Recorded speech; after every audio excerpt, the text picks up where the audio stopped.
Astaghfirullah. Bismillahirrahmanirrahim. Assalamualaikum warahmatullahi wabarakatuh.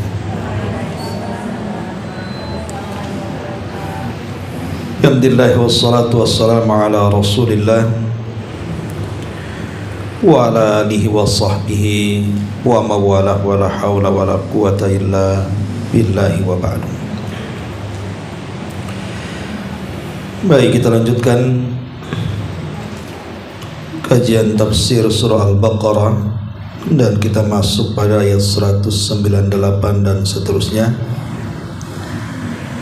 Kita baca ayatnya.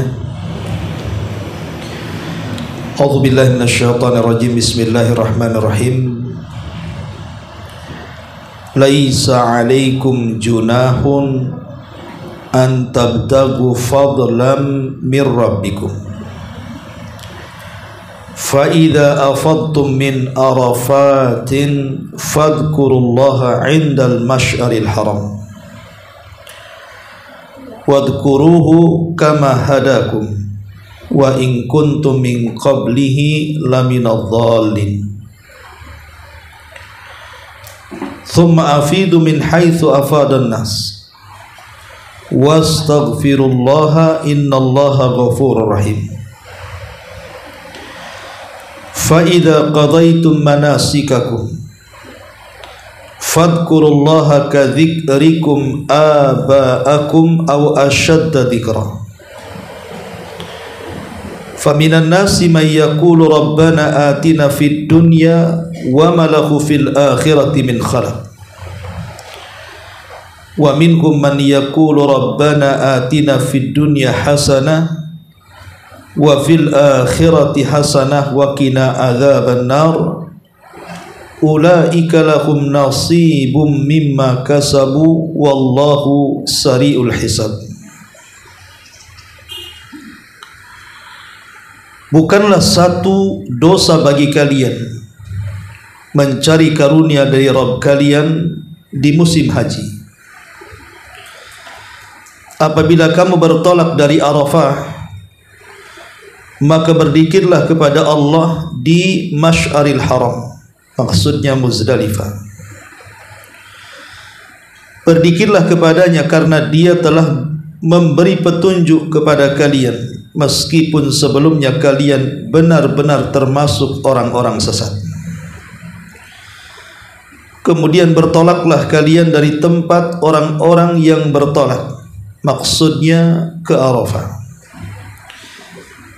Dan mohonlah ampun kepada Allah, sesungguhnya Allah Maha Pengampun lagi Maha Penyayang.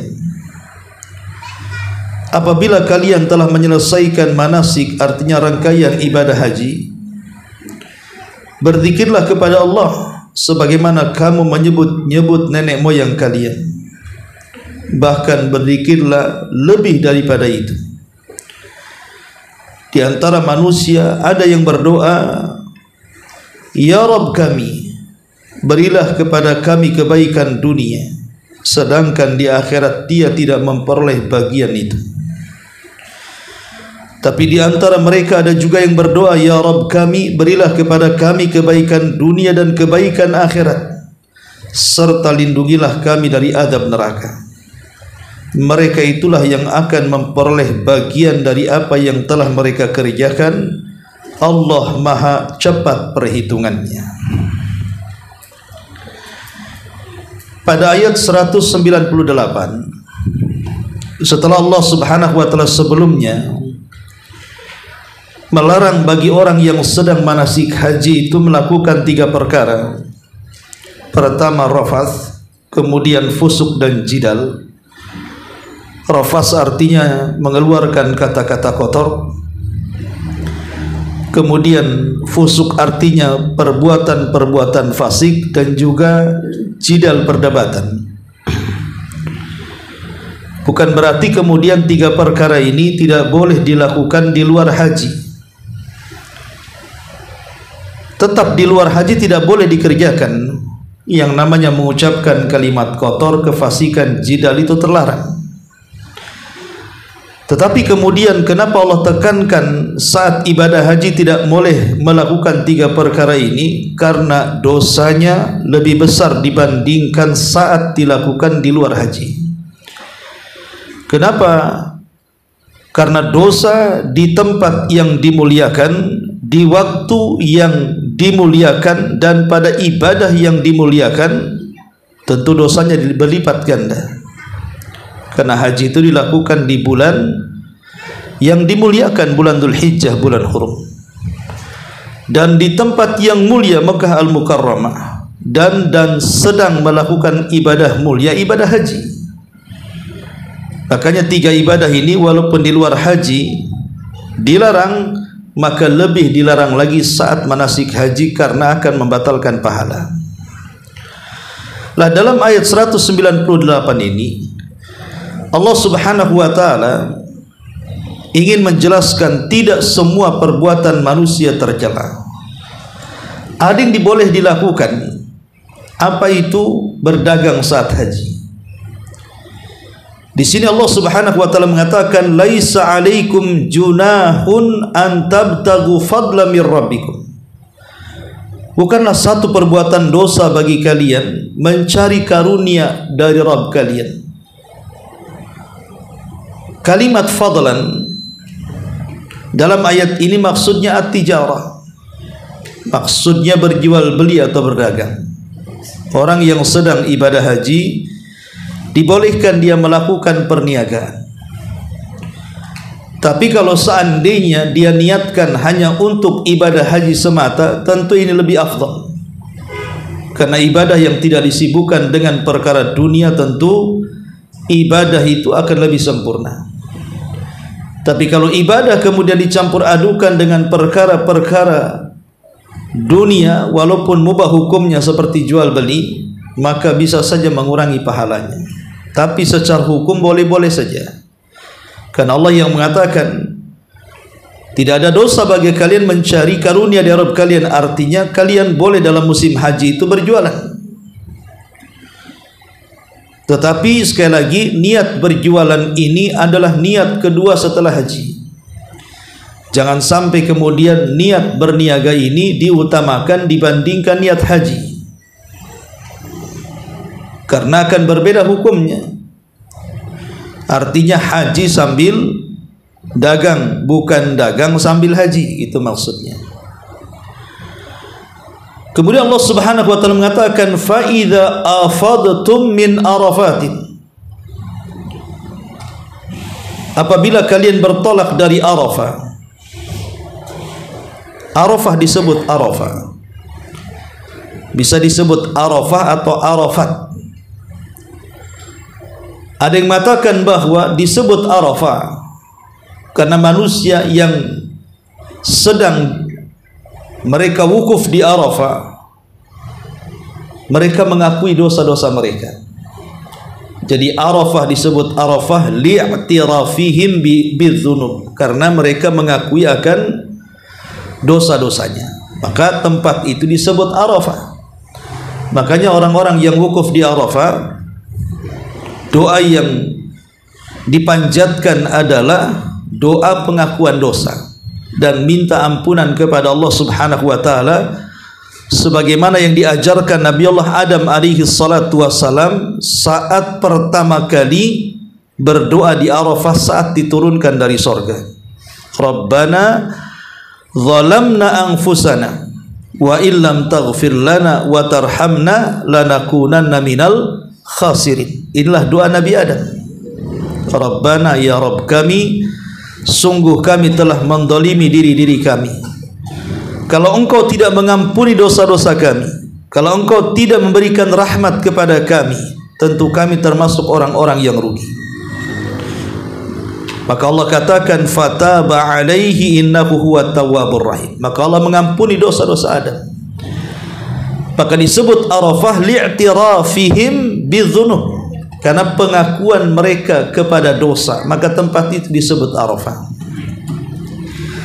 Ada juga yang mengatakan disebut Arafah karena orang-orang yang datang ke Arafah itu dari berbagai macam daerah dan negeri. Satu dunia tumplak di Arafah, sehingga satu dengan yang lainnya akan saling mengenal. Dan mengenal dalam bahasa Arab disebut ta'aruf. Kalau seseorang ingin menikah, maka kan ada namanya ta'aruf dulu, untuk saling mengenal.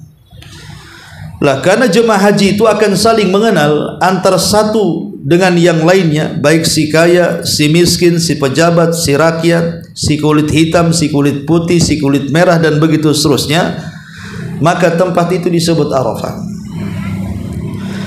Ada juga yang mengatakan disebut Arafah karena saat Jibril alaihi salatu wassalam mengajarkan manasik kepada Nabi sallallahu alaihi wasallam, setiap ajaran satu manasik haji, Rasul akan ditanya oleh Jibril, arafta, hal arafta, apakah kau sudah mengetahuinya? Maka Rasul mengatakan, araftu, ya aku sudah mengetahuinya.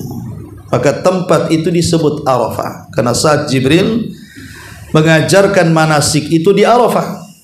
Dan setiap Jibril mengajarkan satu manasik, Jibril mengatakan kepada Rasul, a'arafta, apakah engkau tahu? Maka Rasul mengatakan, araftu, aku pun tahu.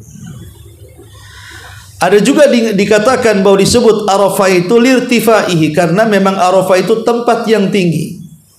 Arafat itu artinya tempat ketinggian. Ya, karena memang di sana ada jabal, ada semacam bukit yang disebut dengan Jabal Rahmah. Di situ di Arafah di situ. Ada juga yang mengatakan disebut Arafah itu karena saat Adam diturunkan di Sri Lanka, kemudian Hawa diturunkan di Jeddah, kemudian masing-masing dua orang mulia ini saling mencari, berjumpalah di Arafah. Adam mengenali Hawa dan Hawa mengenali Adam, saling mengenali, itu disebut Arafah. Artinya banyak versi ya, kenapa Arafah disebut Arafah. Tapi yang jelas bahwa Arafah adalah tempat dari manasik haji, di mana orang yang tidak wukuf di Arafah tidak sah hajinya. Karena bagaimanapun Rasul mengatakan al-hajju Arafah, haji itu ditentukan dengan Arafah. Dia satu di antara 4 rukun haji yang wajib dilakukan setiap jemaah haji. Kalau ditinggalkan maka tidak sah hajinya. Wukuf di Arafah. Ya. Nah, di sini Allah Subhanahu wa taala mengatakan fa idza afidtum min Arafah, apabila kalian bertolak dari Arafah, maksudnya kalian sudah wukuf di Arafah sampai menjelang maghrib, ya. Kemudian fadhkurullaha indal masy'aril haram, maka berzikirlah kepada Allah Subhanahu wa taala di masy'aril haram. Maksudnya dari Arafah menjelang maghrib langsung bertolak ke Muzdalifah. Disebut Masy'aril Haram. Masy'ar itu artinya di sana ada pepohonan yang rindang. Ya. Lah, di Muzdalifah inilah tempat kita berzikir kepada Allah Subhanahu wa taala. Ingat, Muzdalifah itu tempat haram, sementara Arafah itu tempat halal. Makanya orang kalau ingin mengambil mikot bisa juga di Arafah, karena sudah tidak masuk daerah haram, tapi itu daerah halal, perbatasannya di situ. Ya. Jadi ketika kemudian sudah bertolak dari Arafah menjelang maghrib, kemudian sampai di Muzdalifah, nanti di situ kita sholat maghrib, isya dan subuh sampai syuruk, kemudian bertolak ke Mina. Ya. Fadhkurullah, maka kita disuruh berzikir kepada Allah Subhanahu wa taala di Muzdalifah. Yang dimaksud zikir di sini bisa yang dimaksud adalah maksudnya salat maghrib, isya dan subuh di Muzdalifah, atau yang dimaksud zikir di sini adalah talbiyah, labbaik Allahumma labbaik, yang diucapkan dari Muzdalifah menuju Mina. Atau yang dimaksud zikir di sini berdoa selepas salat subuh sampai syuruk. Itu yang dilakukan Nabi sallallahu alaihi wasallam sebelum bertolak ke Mina. Maka Allah mengatakan fadhkurullaha, berzikirlah indal masy'aril haram, maksudnya di masy'aril haram di Muzdalifah setelah bertolak dari Arafah. Wadhkuruhu kama hadakum, maka berzikirlah kepadanya karena dia telah memberikan petunjuk kepada kalian, wa in kuntum min qablihi laminadh dhalin, walaupun sebelumnya kalian benar-benar termasuk orang sesat. Maksudnya berpikirlah sesuai dengan petunjuk yang diberikan. Maksudnya petunjuk di sini adalah Al-Quran. Dan ada juga yang mengatakan maksudnya petunjuk di sini adalah hidayah, karena dahulu orang-orang musyrik itu di atas kesyirikan. Ada juga yang mengatakan petunjuk di sini artinya ajaran Nabi sallallahu alaihi wasallam. Kemudian Allah Subhanahu wa taala mengatakan summa afidhu min haitsu afadhan nas. Kemudian bertolaklah kalian dari tempat orang-orang yang bertolak. Ayat ini sebagian ahli tafsir mengatakan bahwa ayat ini kecaman kepada orang-orang musyrik Arab. Karena orang-orang Mekah, Quraisy, orang-orang kafirnya, dan juga orang-orang Khuza'ah dan beberapa kabilah yang lainnya, saat mereka melaksanakan manasik haji ala jahiliyah, mereka tidak akan sampai ke Arafah. Jadi orang-orang kafir Quraisy itu hajinya sampai di Muzdalifah saja. Alasannya karena kata orang-orang kafir Quraisy atau orang-orang suku Khuza'ah dan kabilah-kabilah yang lainnya, karena mereka termasuk ahlul haram. Kami ini penduduk haram, tidak mungkin kami keluar dari haram. Makanya manasik hajinya orang-orang musyrik Arab itu sampai di Muzdalifah saja. Mereka tidak akan melakukan wukuf di Arafah, karena Arafah itu sudah tempat yang halal, bukan haram.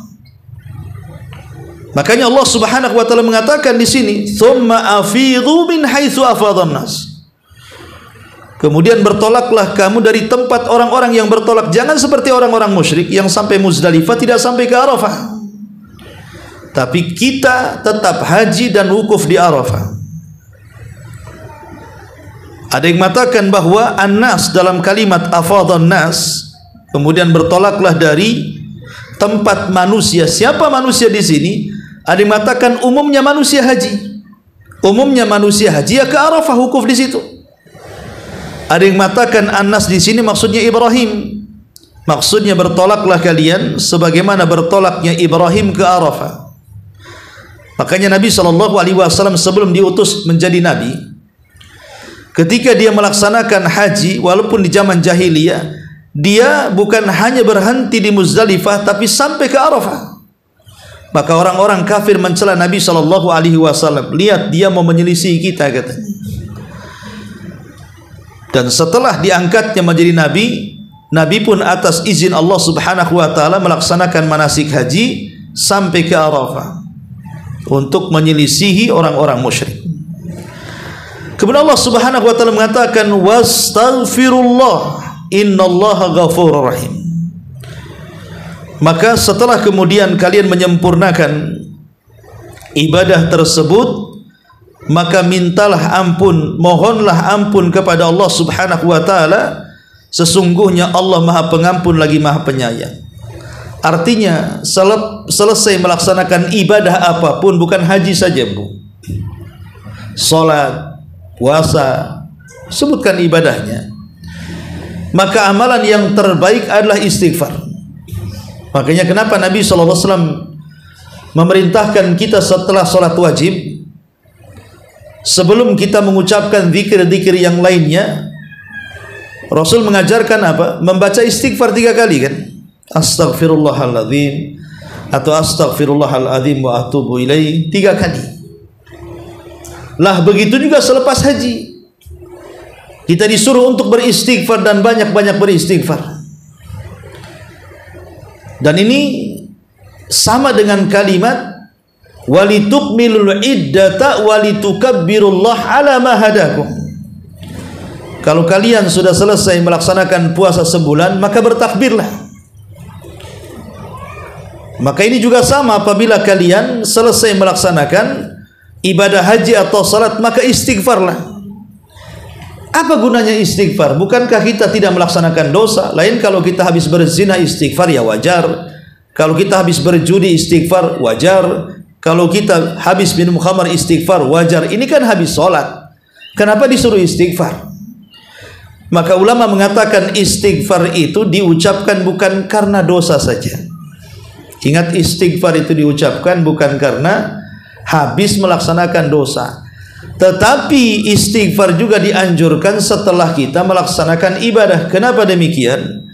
Karena yang namanya orang yang beribadah, Bu, terkadang ibadah kita ini lalai. Tidak ada orang yang sempurna saat ibadah 100% itu.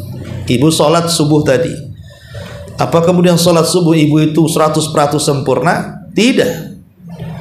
Terkadang dalam sholat kita itu ada kelalaian, entah melamun, entah mungkin tidak fokus bacaan, atau mungkin asal-asalan dalam membaca Quran, atau mungkin tidak fokus dalam gerakan. Mesti ada kurangnya dalam ibadah itu, tidak mungkin 100%. Lah karena kemungkinan ada kekurangan dalam ibadah itu, kita sempurnakan kekurangan itu dengan cara istighfar. Jadi istighfar itu untuk menyempurnakan kekurangan. Karena ada 3 ibadah yang disebutkan para ulama yang bisa menyempurnakan ibadah yang kita lakukan. Pertama istighfar, kalau dalam salat itu. Kemudian salat rawatib, qabliyah dan ba'diyah. Kemudian sujud sahwi. Ini 3 perkara yang bisa menyempurnakan ibadah salat. Pertama rawatib, qabliyah dan ba'diyah. Kemudian istighfar, kemudian sujud sahwi. Barulah kemudian sempurna salat kita. Lah salah satunya istighfar. Lihat bagaimana Nabi SAW setelah kemudian tugasnya usai menguasai Mekah dan Madinah, kemudian turun ayat idza jaa nasrullahi wal fath. Kemudian idza jaa nasrullahi wal fath wa ra'aitan nas yadkhuluna fi dinillahi afwaja fasabbih bihamdi rabbika wastaghfir. Disuruh beristighfar Nabi untuk bersyukur kepada Allah Subhanahu wa taala. Maka di sini juga sama, setelah melaksanakan ibadah haji, supaya kita mendapatkan kesempurnaan ibadah haji. Boleh jadi saat ibadah haji kita ini lalai, ada beberapa hal yang mungkin kita tidak khusyuk melakukannya, maka beristighfarlah. Karena Allah mengatakan innallaha ghafurur rahim. Karena Allah itu ghafur, zat yang maha memberikan ampunan dan menutup aib kita, dan juga dia rahim, zat yang maha penyayang bagi hamba-hambanya. Kemudian Allah Subhanahu wa taala mengatakan fa idza qadaitum manasikakum fadhkurullaha ka dzikrikum aba'akum aw asyadda dzikra. Apabila kalian telah menyelesaikan manasik, maksudnya rangkaian-rangkaian ibadah haji, berzikirlah kepada Allah sebagaimana kamu menyebut-nyebut nenek moyang kamu, bahkan berzikir lebih daripada itu. Karena orang-orang jahiliyah, apabila mereka sedang berada di Mina, setelah kemudian proses-proses sebagian besar ibadah haji dilaksanakan dan berakhir di Mina pada hari tasyrik, saat mereka melempar jumrah Aqabah Wusta dan Sughra itu, orang-orang kafir Quraisy itu selalu saat lempar jumrah menyebut-nyebut bapak-bapak mereka, berbangga dengan bapak-bapak mereka. Tahukah kalian siapa bapak saya? Siapa nenek moyang saya? Dia adalah fulan ibn fulan, pekerjaannya fulan, pekerjaannya ini, jasanya ini, dan begitu seterusnya. Berbangga. Jadi saling membanggakan nenek moyang mereka saat melempar jumrah. Itu di zaman jahiliyah, ya. Maka setelah datangnya Islam, Nabi SAW melarang. Tidak boleh lagi kalian menyebut-nyebut bapak-bapak kalian, tapi kalian harus menyebut nama Allah Subhanahu wa taala lebih keras dibandingkan saat kalian dahulu menyebut nenek moyang kalian saat lempar jumrah. Makanya Allah Subhanahu wa taala mengatakan fa idza afidtum manasikakum fa idza qadaitum manasikakum fadhkurullah. Apabila kalian selesai manasik haji, maka berzikirlah kepada Allah. Harus lebih kencang dibandingkan kalian menyebutkan bapa dan nenek moyang kalian. Kemudian Allah Subhanahu wa taala mengatakan faminan nas, ada sebagian manusia saat haji itu Man yaqulu, berdoa kepada Allah Subhanahu wa taala, Rabbana atina fid dunya wa ma lahu fil akhirati min khalaq. Ya Allah, berikanlah kepada kami kebaikan dunia, sedangkan di akhirat dia tidak memperoleh apapun. Jadi saat melaksanakan ibadah haji di tempat-tempat mustajab doa, ada sebagian orang itu yang doanya hanya dunia dan dunia. Ya Allah, selepas haji, mudah-mudahan dengan haji ini usaha saya lancar, supaya jodoh saya dekat, supaya saya mau nyalon jadi. Ya, pokoknya itu otaknya dunia saja. Jadi ada orang-orang yang saat ibadah itu doanya itu hanya minta dunia, dunia, dunia.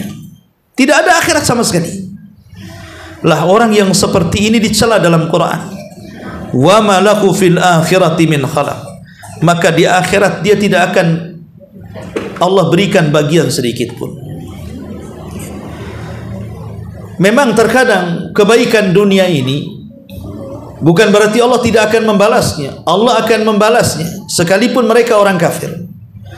Tapi balasan Allah itu hanya sebatas dunia saja. Contoh umpamanya dijelaskan bahwa di zaman jahiliyah banyak orang-orang yang dermawan. Seperti contohnya Hatim At-Tai, itu dikenal dermawan yang luar biasa gitu ya. Tapi masalahnya kan dia kufur. Abdullah ibn Jad'an itu juga orang dermawan di zaman jahiliyah, tapi dia juga kufur. Saat Aisyah radhiyallahu anha bertanya Rasul, bagaimana dengan Abdullah ibn Jad'an itu? Bukankah dia orang baik, suka menolong fuqara wal masakin, suka menolong anak-anak yatim, bahkan memberi makan kepada jemaah-jemaah haji? Maka Nabi SAW mengatakan, ya, kebaikan dia sudah dibalas di dunia. Kebaikan dia sudah dibalas di dunia. Jadi kalau ada orang kafir, kita punya tetangga di non-muslim, baik sekali dengan kita, bahkan suka menyantuni anak-anak yatim, tetap Allah akan balas kebaikannya. Boleh juga mungkin diluaskan rizkinya, disehatkan badannya, dimudahkan langkah dan urusannya. Ya, hanya sebatas di dunia. Karena Allah Subhanahu wa taala tidak membiarkan kebaikan orang yang berbuat baik. Pasti Allah akan balas, tapi hanya sebatas dunia saja. Di akhirat mereka tidak dapat apa-apa. Di akhirat mereka tidak dapat apa-apa. Makanya jangan sampai kemudian kita di dunia ini saat beribadah kepada Allah Subhanahu wa taala, keinginan kita hanya dibalaskan dengan dunia. Sedekah karena ingin kaya. Kan begitu, orang yang bersedekah niatnya hanya ingin kaya saja. Sedekah hanya ingin sembuh penyakitnya saja. Tidak ada urusan yang lainnya kecuali hanya dunia. Maka Allah mengatakan, wa ma lahu fil akhirati min khalaq. Orang yang seperti ini di akhirat tidak akan mendapatkan apa saja. Seperti hadis yang menjelaskan 3 manusia. Yang pertama disentuh api neraka. Pertama seorang mujahid, yang kedua ahli sedekah, dan yang ketiga pakar Quran. Tiga-tiga dilempar ke neraka. Kenapa? Karena saat orang berjihad, niatnya supaya ingin disebut pahlawan kemudian mati. Yang bersedekah, niat sedekahnya supaya manusia menyebutnya dermawan kemudian mati. Orang yang mengajarkan Quran, saat mengajarkan Quran supaya orang menyebutnya qari kemudian mati. Tiga-tiganya amalannya amalan akhirat, tapi tujuannya untuk dunia, maka merekalah orang yang pertama disentuh api neraka. Wa ma lahu fil akhirati min khalaq. Wa minhum, tetapi ada sebagian mereka itu saat haji, man yaqulu rabbana atina fid dunya hasanah wa fil akhirati hasanah wa qina adzabannar. Doa ini disebut doa sapu jagat. Orang kalau sedang umroh kemudian tawaf, maka salah satu bacaan tawaf antar rukun Yamani ke Hajar Aswad adalah membaca Rabbana atina fid dunya hasanah wa fil akhirati hasanah wa qina adzabannar. Lah hendaklah siapapun kita, saat ibadah apapun kita, maka doa yang harus dipanjatkan ini hendaklah doa yang seperti ini. Meminta kebaikan dunia, tetapi juga meminta kebaikan akhirat. Tapi porsi meminta kebaikan akhirat harus lebih besar dibandingkan porsi meminta kehidupan dunia. Karena dalam doa ini ulama menyebutnya doa sapu jagat. Kenapa disebut sapu jagat? Karena semua doa baik dalam Quran atau sunnah terangkum dalam doa ini. Makanya doa ini adalah doa terbaik di dunia. Doa ini adalah doa terbaik di dunia karena mencakup 3 perkara. Yang pertama, meminta kebaikan dunia. Rabbana atina fid dunya hasanah. Yang kedua, meminta kebaikan di akhirat. Wa fil akhirati hasanah. Yang ketiga, meminta agar jangan sampai dimasukkan ke dalam neraka. Wa qina adzabannar. Berarti di sini ada 3 permintaan. 1 dunia, dan 2 serta yang ketiga urusan akhirat.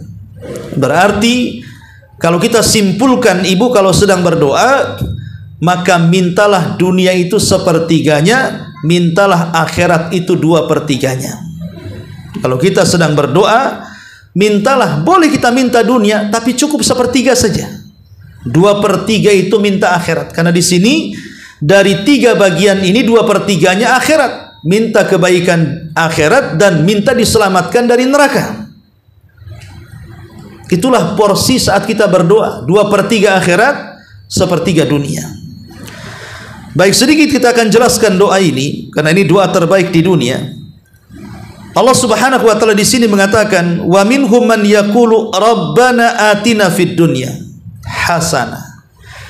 Dan di antara manusia juga ada yang berdoa, "Ya Rabb, kami berikan kepada kami kebaikan dunia." Pertanyaannya, apa kebaikan dunia di sini? Ma'asyiral muslimat yang dimuliakan Allah Azza wa Jalla, dalam sebuah hadis Nabi sallallahu alaihi wasallam menjelaskan yang dimaksud kebaikan dunia.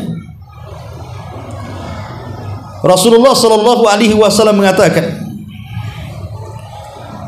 min sa'adatil mar'i, dari kebaikan manusia di dunia, maksudnya min sa'adatil mar'i fid dunya, dari kebaikan manusia di dunia. Apa itu? Pertama, pasangan yang saleh atau soleha. Pasangan yang soleh ataupun soleha. Maksudnya ibu dianugerahi suami yang soleh, atau seorang suami dianugerahi istri yang soleha. Ini kebahagiaan dunia. Makanya kenapa Nabi Shallallahu Alaihi Wasallam mengatakan kalau orang diberikan pasangan maka dia mendapatkan separuh agamanya, maka hati-hati dari yang separuhnya. Dan Rasul mengatakan bahwa ad-dunya mata' wa khairu mata'i ad-dunya al-mar'atu salihah. Dunia ini perhiasan, dan sebaik-baik perhiasan adalah seorang wanita yang salihah. Ini yang pertama. Jadi kalau kita diberikan pasangan yang saleh dan salihah, maka ini bagian daripada ad-dunya hasanah. Karena orang yang tidak diberikan pasangan yang saleh dan salihah, hidupnya tidak akan tenang. Betapa banyak kemudian dalam rumah tangga terjadi KDRT. Terkadang suami memukuli istrinya. Istri yang seperti ini kapan bahagianya?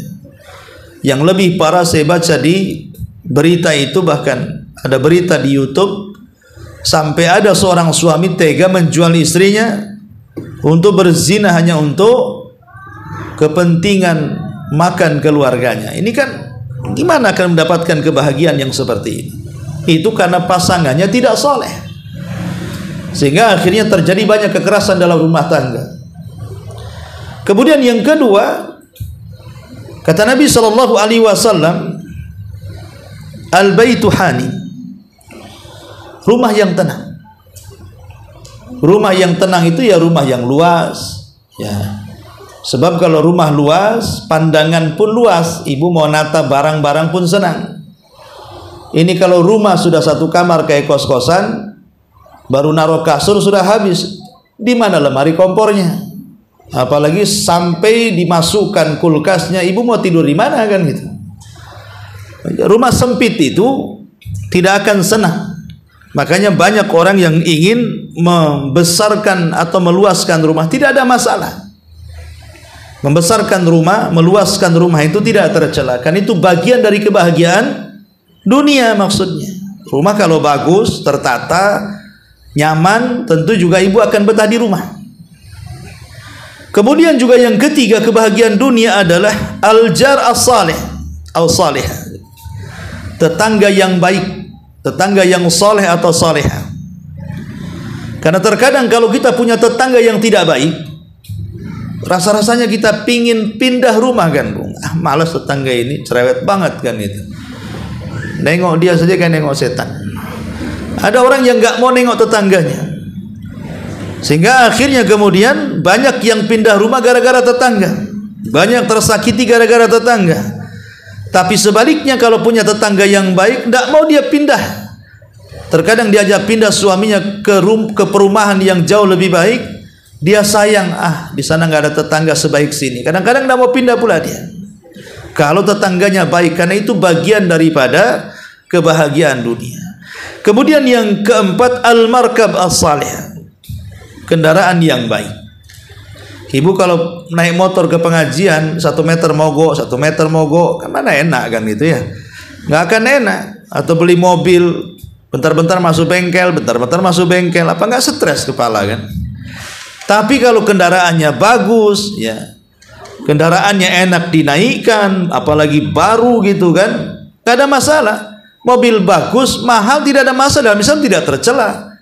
Karena bagaimanapun sombong itu bukan ada di kendaraan. Sebagaimana ketika Rasul ditanya, bagaimana dengan orang yang memakai pakaian bagus, sendal bagus, apakah termasuk sombong?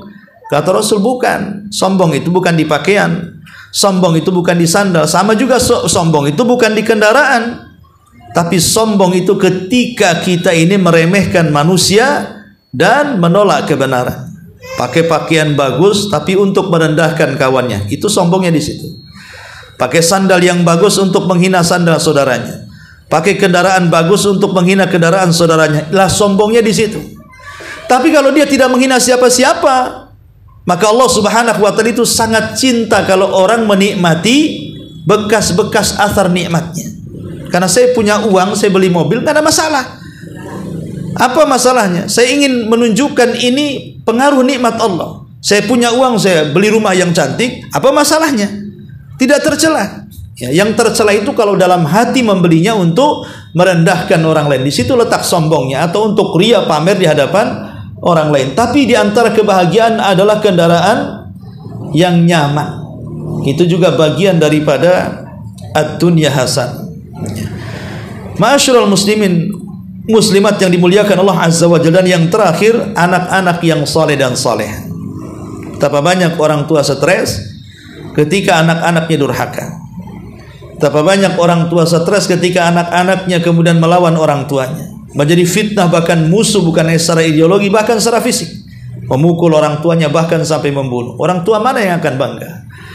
Tapi ketika anaknya menjadi penyejuk mata, hafal Quran, rajin ibadah, membantu orang tuanya, dan begitu seterusnya, maka betapa banyak orang tua yang memuji dan membanggakan anaknya karena kesuksesan anaknya. Dan itu bagian daripada kebahagiaan. La ilah disebut dengan ad-dunya hasanah, kata ulama. Adapun wa fil akhirati hasanah, akhirat hasanah itu dimulai daripada kuburan. Dia mendapatkan nikmat kubur, diluaskan kuburannya, diberikan cahaya kuburannya, dihantarkan makanan, minuman, pakaian dari sorga, harum-haruman dari sorga, sampai kiamat dibangkitkan. Kemudian masuk di padang mahsyar dan dikumpulkan dengan keluarga besarnya yang beriman. Kemudian dia diberikan syafaat yang indah, diberikan hisab yang mudah, diberikan timbangan yang berat, mengambil dengan tangan kanan catatannya. Dia sanggup melintasi titian sirat, dan dia tidak punya hutang kezaliman kepada orang di kantor, sehingga dia bisa masuk ke dalam surga. Itulah nikmat yang sesungguhnya di akhirat. Kemudian yang terakhir, waqina adzabannar, dan kita dijauhkan dari azab neraka. dan itulah keberhasilan yang sesungguhnya. Faman zuhziha 'anil nar wa udkhilal jannah faqad faz wa mal hayatud dunya illa mata'ul ghurur. Nabi Allah Subhanahu wa taala mengatakan, siapa yang dipindahkan dari jahanam ke dalam sorga, maka itulah keberhasilan yang sesungguhnya. Itulah waqina adzabannar.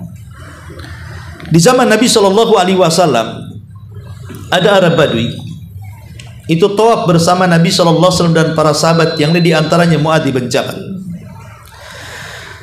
Jadi Arab Badui ini dia kepengen doa yang dipanjatkan saat tawaf itu seperti doa yang dilantunkan Rasul dan Muadz.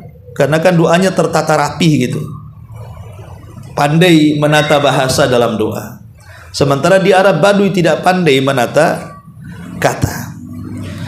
Jadi Badui ini bertanya kepada Nabi SAW, ya Rasulullah, bisa nggak ajarkan kepadaku doa yang engkau lafadkan saat tawaf?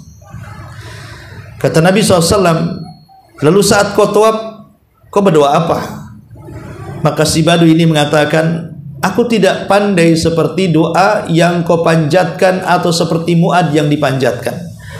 Aku hanya berdoa supaya aku meminta kebaikan dunia dan akhirat.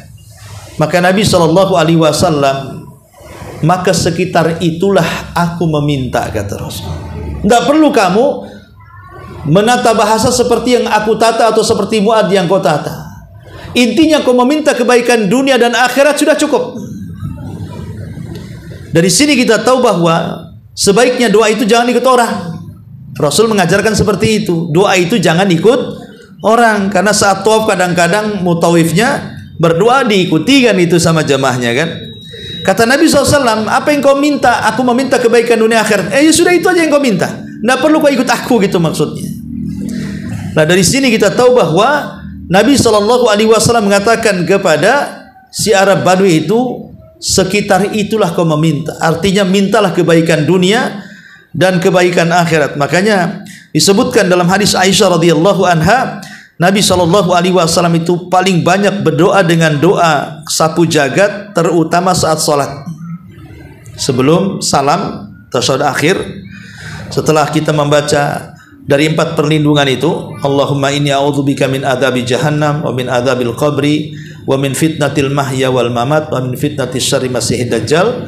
Rasul selalu membaca Rabbana atina fid dunya hasanah wa fil akhirati hasanah wa qina adzabannar. Kemudian Rasul mengatakan Allahumma inni a'udzubika minal ma'tham wal maghram. Jadi itu selalu dibaca Nabi SAW. Bahkan Anas ibn Malik radhiyallahu an, apabila dia memulai doanya sebelum minta sesuatu secara rinci, maka Muadz akan Anas bin Malik akan memulai doanya dengan Rabbana atina fid dunya hasanah wa fil akhirati hasanah wa qina adzabannar, baru dia berdoa dengan yang lain. Karena dia tahu bahwa doa Rabbana itu adalah doa sapu jagat yang menyapu semua doa-doa yang ada, masuk ke dalam doa ini. Ma'asyiral muslimat yang dimuliakan Allah Subhanahu wa taala, baik di sini kembali kepada ayat wa minhum man yaqulu rabbana atina fid dunya hasanah wa fil akhirati hasanah wa qina adzabannar ulaika lahum nasibum mimma kasabu wallahu sari'ul hisab. Mereka itulah orang-orang yang akan memperoleh bagian dari apa yang telah mereka kerjakan, dan Allah maha cepat perhitungannya. Kemudian Allah Subhanahu wa taala tutup ayat haji dalam ayat ke-203-nya, wadhkurullaha fi ayyamin ma'dudat faman ta'ajjala fi yawmaini fala itsma alaihi wa man ta'akhkhara fala itsma alaihi liman ittaqa wattaqullaha wa'lamu annakum ilaihi tusyarun. Dengan ditutupnya ayat ini berarti selesai ayat-ayat haji. Berzikirlah kepada Allah pada hari yang telah ditentukan jumlahnya, maksudnya hari tasyrik. Di sini maksudnya hari tasyrik. Hari tasyrik tidak boleh berpuasa, karena ada dalam setahun itu 3 hari orang tidak boleh puasa. Pertama saat Idul Adha, orang tidak boleh puasa. Yang kedua saat Idul Fitri, orang tidak boleh puasa. Yang ketiga saat hari tasyrik, tanggal 13, 14, 15 tidak boleh berpuasa. Hari tasyrik tanggal 11, 12 dan 13 tidak boleh puasa. Jadi 3 hari dalam setahun tidak boleh puasa. Pertama Idul Fitri, yang kedua Idul Adha, yang ketiga 3 hari tasyrik, 11, 12 dan 13. Orang tidak boleh berpuasa karena 3 hari ini disebut Yaumul Id atau Ayyamul Id, hari-hari Id, hari ulang tahun kaum muslimin, tidak boleh puasa. Wadhkurullaha fi ayyamin ma'dudat, maksudnya hari tasyrik, dan hari tasyrik adalah hari ketika jemaah haji berada di Mina. Dan biasanya kalau jemaah haji sudah di Mina, kan dimulai dari tanggal 8 hari tarwiyah, kemudian diakhiri tanggal 13 hari tasyrik, kan cuma 6 hari haji, 6 hari haji itu tidak lama sebenarnya. Dimulai tanggal 8 diakhiri tanggal 13. Lah 11, 12, 13 semua jemaah haji ada di Mina. Disitulah mereka melakukan proses lempar jumrah, Aqabah, Wusta dan Sughra. Di sini Allah mengatakan faman ta'ajjala fi yaumaini. Allah mengatakan siapa yang mempercepat meninggalkan Mina setelah 2 hari, maksudnya tanggal 11 dan 12, dia tidak menyelesaikan sampai tanggal 13. Jadi tanggal 12 dia pulang, ya, maka dianggap sah hajinya. Tidak ada masalah, tidak ada dosa bagi dia. Tetapi kata Al-Quran di sini, bagi orang yang ingin mengakhirkan, maksudnya menyelesaikan sampai tanggal 13 gitu ya, menyelesaikan sampai tanggal 13, tidak ada dosa pula baginya. Artinya Allah Subhanahu wa taala seolah-olah mengatakan sebaiknya dirampungkan daripada digantungkan. Memang boleh tanggal 12 pulang, tapi sebaiknya tanggal 13 lah pulang, itu diselesaikan, karena bagaimanapun makin lama orang beribadah haji berada di Mina, makin banyak ibadah yang dilakukan, makin banyak zikir yang dilakukan, lempar jumrah yang dilakukan, tentu lebih afdal. Itu maksudnya. Kemudian Allah mengatakan bagi orang yang bertakwa, wattaqullah, dan bertakwalah kepada Allah Subhanahu wa taala. Wa'lamu, ketahuilah, annakum ilaihi tuhsyarun, bahwa hanya kepada Allah lah kalian akan dikumpulkan. Ingat sebagaimana jemaah haji itu kan berkumpul satu dunia, berkumpul di Arafah, maka nanti Allah akan kumpulkan kembali kalian di padang mahsyar, dan semua akan dipertanggungjawabkan amalan kita di dunia di hadapan Allah Subhanahu wa taala. Maka dengan ayat ke-203 ini berakhirlah ayat-ayat tentang manasik haji, dan akan berpindah kepada ayat-ayat yang lainnya.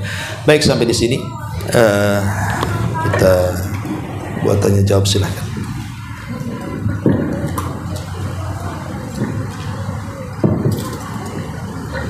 Bismillah, alhamdulillah, jazakallahu khairan Ustaz atas paparan yang diberikan kepada kami.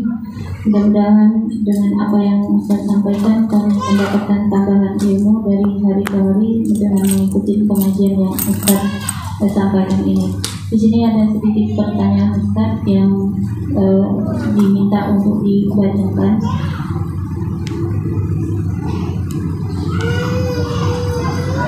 Pertanyaannya begini Ustaz, apakah tercela jika ada orang yang hanya berdoa, dia selalu dalam doanya meminta dunia saja? Apakah orang ini termasuk orang yang buruk dan orang yang tercela dalam Islam Ustaz? Nah. Iya, alhamdulillah. Jelas tercela, karena doa itu adalah ibadah. Doa itu adalah ibadah. Dan ibadah itu tujuannya adalah ingin mendapatkan pahala dan ingin mendapatkan surga. Makanya di sini Allah mengatakan di antara manusia hanya ada meminta dunia saja. Kalau ini yang dilakukan, berarti di akhirat dia tidak akan mendapatkan apa-apa. Dia salah langkah, mengejar yang setetes, meninggalkan lautan yang tak ada tepinya. Bukankah Rasul yang mengatakan, sesungguhnya kalau manusia itu berkumpul di satu tempat, mulai dari yang awal sampai yang akhir, sekalian jinnya dikumpulkan di satu lapangan, kemudian masing-masing jin dan manusia dari awal sampai akhir itu meminta. meminta permintaan mereka tentang dunia. 10 orang saja kalau meminta dunia pasti lain-lain permintaannya. Ini satu dunia manusia meminta dari awal sampai akhir. Maksudnya dia orang yang hidup sampai yang terakhir mati, dari jin yang hidup awal sampai yang terakhir jin mati berkumpul di satu lapangan. Allah katakan minta kepadaku soal dunia. Maka mereka meminta semuanya. Maka Allah mengatakan aku bisa memberikan semua permintaannya hanya seperti jarum yang dicelupkan ke lautan kemudian diangkat. Lihat ujung jarum pasti ada satu tetes. Satu tetes itulah cukup memberikan keinginan permintaan manusia dan jin sebanyak itu. Sementara kekayaan Allah itu bagian lautan yang tak bertepi. Jadi kalau kita hanya mengejar dunia saja berarti mengejar yang setetes itu. Sementara akhirat yang luasnya terbentang bagaikan laut yang tak bertepi kita tinggalkan. Akal kita di mana? Kenapa kita mengejar yang setetes meninggalkan yang lebar luas begitu? Makanya orang yang berdoa hanya kepentingan dunia ini sangat tercela saja dan rugi. Masa mengejar yang kemudian fana dan meninggalkan yang kekal? Bukankah Allah yang mengatakan ma indakum tanfud wa ma indallahi baqin? Apa yang ada di sisi kalian akan musnah binasa dan apa yang di sisi Allah itu akan kekal abadi. Lah dari sini kita tahu bahwa orang yang hanya memikirkan dunia saja berarti ada masalah akalnya tuh. Berarti dia tidak tahu hakikat kenapa dia bisa diciptakan, untuk apa diciptakan, kemana setelah penciptaan ini dia akan pulang. Wallahu a'lam. Berikut pertanyaannya Ustaz. Pertanyaan dari yang bersangkutan juga begini bunyinya, Ustaz. Tadi kan dikatakan bahwa doa satu jagat itu meliputi semuanya. Apakah sudah mewakili doa-doa kita yang lain, misalnya keinginan agar anak-anak sukses, orang tua selalu diberkahi dan selalu diampuni dosanya? Apakah tercukupi dengan kita memperbanyak doa satu jagat ketika kita sujud atau sebelum salam? Ya, alhamdulillah tercukupi semuanya. Makanya ingat hadis Aisyah radhiyallahu anha, Nabi itu kalau berdoa selalu menggunakan bahasa yang bersifat jawamiul kalim.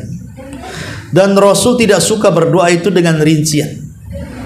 Rasul tidak suka berdoa itu dengan doa rincian, merinci satu-satu. Tapi Nabi itu suka doa itu yang global karena Allah tahu keinginan kita.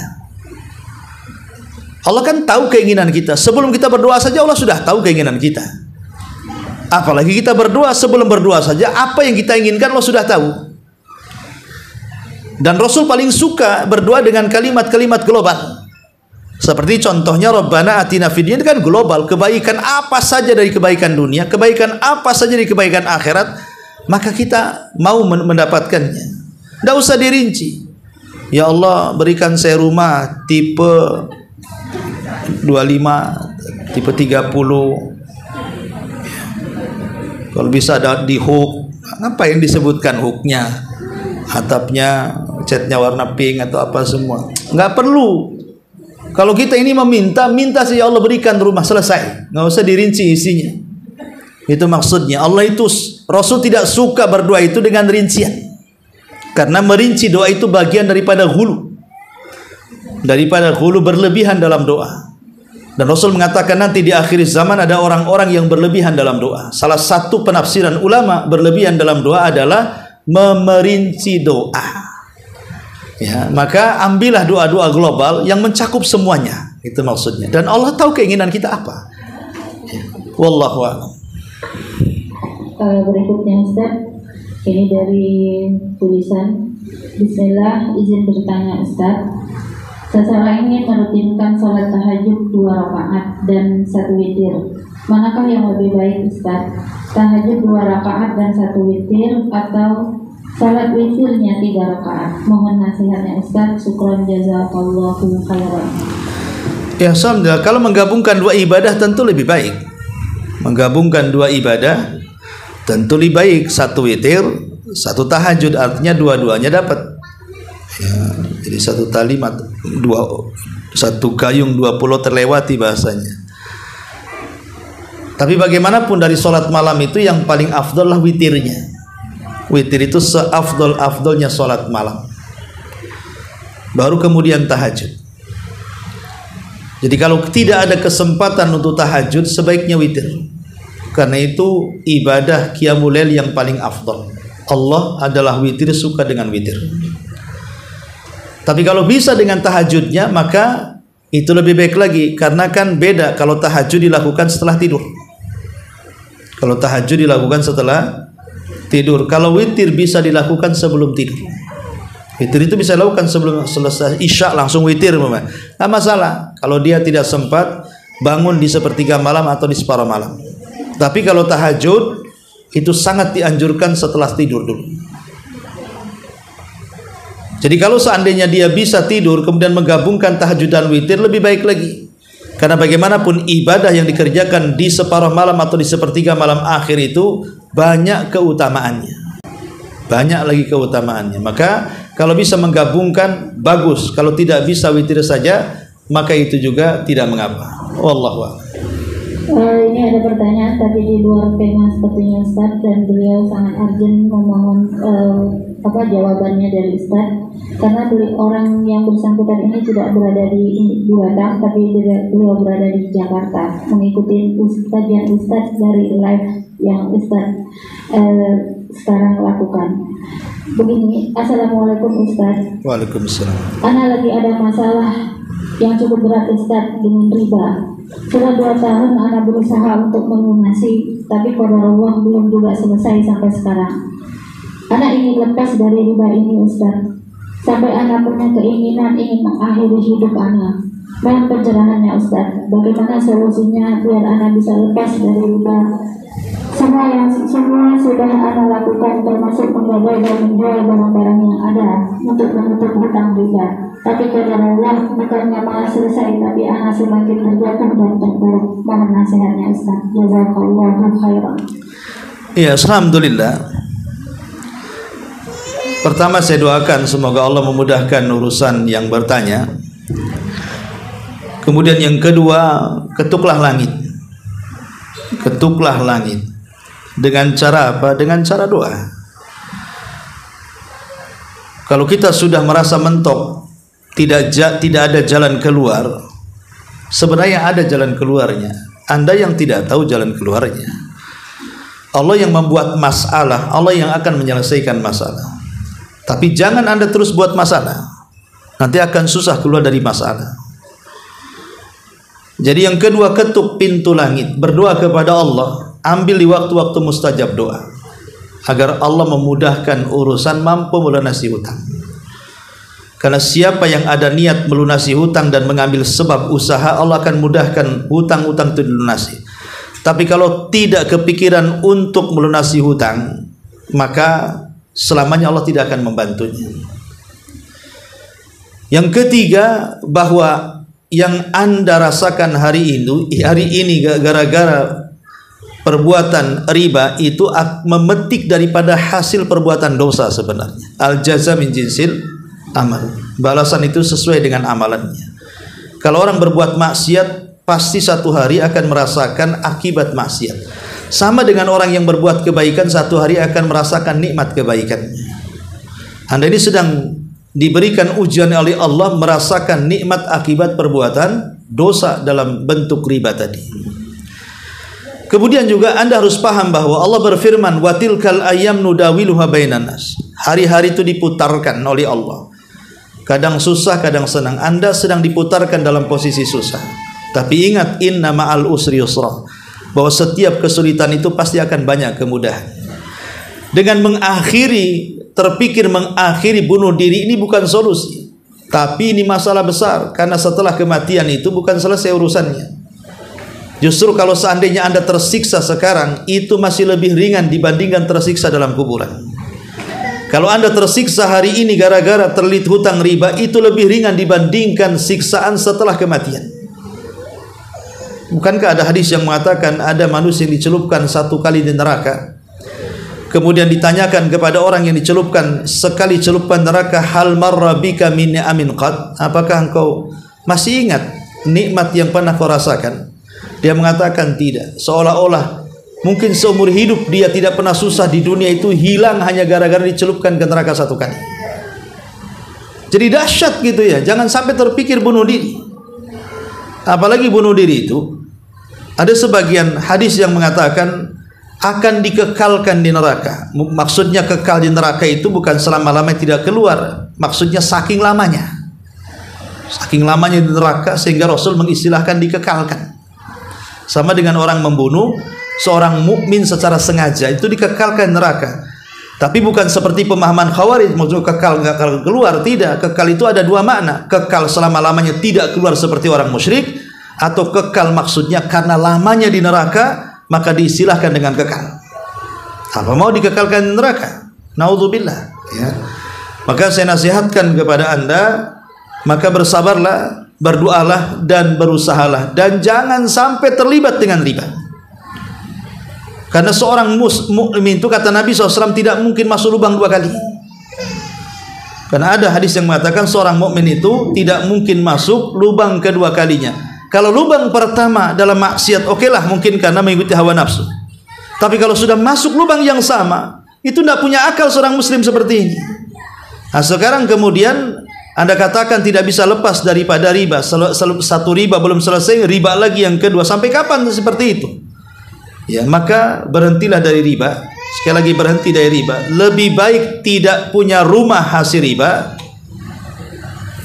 daripada kemudian istilahnya lebih baik punya ngontrak tetapi bukan hasil riba dibandingkan punya rumah sendiri tapi riba, gitu bahasanya. Lebih baik kita ini sewa motor, nggak apa-apa sewa milik orang, tapi kan tidak ada ribanya, dibandingkan memang ambil motor tapi cicilannya riba, gitu maksudnya. Karena bagaimanapun sesuatu yang diambil secara berkah itu ada nikmat tersendiri dalam hidupnya. Tapi sesuatu yang diambil dari keharaman, kenapa kemudian Rasul atau Allah dan Rasulnya mengharamkan sesuatu? Karena di dalamnya ada madarat, itu masalahnya. Maka bersabarlah dan terus hindari riba. Jangan sampai terpikir bunuh diri, karena ini bukan menyelesaikan sebuah perkara atau masalah. Banyak kok orang-orang yang seperti Anda dalam kondisi sulit, tapi seiring dengan waktu mereka bisa tertawa. Mereka sudah bisa lepas dari riba, alhamdulillah. Wallahu a'lam. Salah satu lagi Ustaz, ini pertanyaan dari kajian Akhwat Sunnah 4. Beliau berada di Makassar, bernama Ummu Maryam. Beliau bertanya gini, Ustaz. Assalamualaikum Ustaz, barakallahu fiik. Semoga Ustaz dan keluarga selalu dalam lindungan Allah Subhanahu wa taala. Izin bertanya Ustaz, saya mempunyai keluarga yang memiliki anak kembar tapi kembar siam. Dan mereka itu dioperasi dengan cara mengorbankan salah satunya, atau tetap dibiarkan mereka hidup dalam keadaan berdempet atau kembar siam itu Ustaz. Mohon jawabannya Ustaz. Jazakallahu khairan. Wallahu alam. Kalau seandainya kembar siam itu dari dua nyawa yang berbeda, maka membunuh salah satunya bukan karena darurat, maka tidak boleh. Sampai dalam posisi seandainya darurat kelaparan sekalipun. Pamannya ini kelaparan nih, tidak ada yang dimakan kecuali mungkin salah satu dari orang yang hidup dibunuh kemudian dimakan, kanibal bahasanya. Itu dalam Islam tetap tak boleh, walaupun dalam kondisi darurat. Kelaparan semuanya, tidak ada yang bisa dimakan kecuali salah satu dibunuh kemudian dimakan. Itu saja tidak boleh, tetap tidak boleh membunuhnya ya. Tapi kalau umpamanya dia karena mati kelaparan, kemudian mati bukan karena dibunuh, ya, kemudian kita memakan sebagian dagingnya, itu darurat lain itu kan. Ini memakannya dibunuh dulu baru dimakan. Pembunuhannya yang dilarang. Tidak boleh. Apalagi kalau di situ ada dua nyawa. Dua nyawa berarti menghilangkan salah satunya. Kecuali kalau hanya satu nyawa, cuman mungkin salah satu tubuhnya bercabang dua. Ya mungkinlah satu nyawanya tapi kepalanya dua, akhirnya memotong kepala satunya. Saya kira tidak ada masalah. Ya demi kebaikan, karena asal manusia bukan seperti itu bentuknya. Tapi kalau dua nyawa kemudian dimatikan salah satunya, wallahu alam, saya kira perkara ini mungkin perlu digali lagi. Tetapi asumsi saya, wallahu alam, ini tidak boleh. Pembunuh tidak boleh seperti itu. Kalau memang itu kembar siam dua nyawa gitu maksudnya, bukan satu nyawa dua badan. Wallahu a'lam. Ya, baik, sampai di sini. Subhanaka bihamdika asyhadu an la ilaha illa anta astaghfiruka wa atubu ilaik. Allahu taala alam. Assalamualaikum warahmatullahi wabarakatuh.